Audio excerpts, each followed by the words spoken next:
Makassar tidak tunduk pada Raja Jawa, demo kawal MK masih berlanjut di hari libur. Makassar tidak tunduk pada Raja Jawa. Begitulah narasi spanduk putih yang terbentang di atas flyover perempatan Jalan AP Petarani Urip Sumoharjo, Makassar.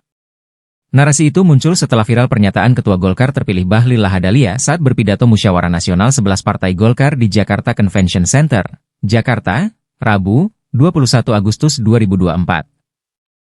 Pantauan Tribun, Sabtu, 24 Agustus 2024, siang, narasi dengan tinta hitam itu terbentang di tembok flyover mengarah ke Jalan AP Petarani. Spanduk itu pun menjadi perhatian pengendara dari arah Jalan AP Petarani. Terlebih mereka yang menunggu lampu hijau traffic light menyala. Di saat bersamaan, aksi unjuk rasa tolak revisi Undang-Undang Pilkada juga masih berlangsung di bawah flyover. Kali ini, dari Aliansi Mahasiswa Megareski yang berkampus di Jalan Antang Raya, Kecamatan Manggala, Makassar. 20-an mahasiswa dari alma mater hijau tersebut turut menyuarakan penyelamatan demokrasi dengan menolak rencana revisi UU Pilkada. Meski di hari libur, mahasiswa Megareski tetap getol menyuarakan dukungan terhadap putusan Mahkamah Konstitusi, MK.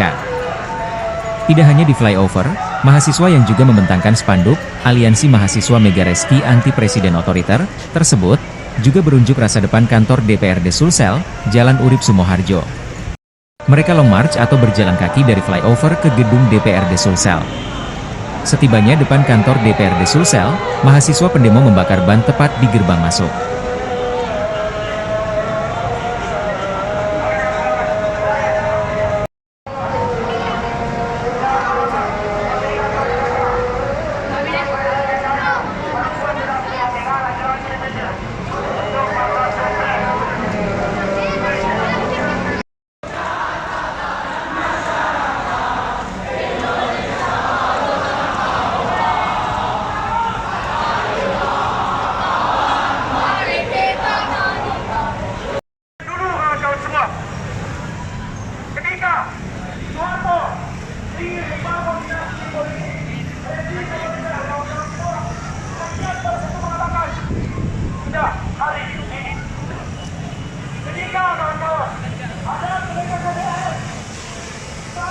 Download Tribun X sekarang, menghadirkan lokal menjadi Indonesia.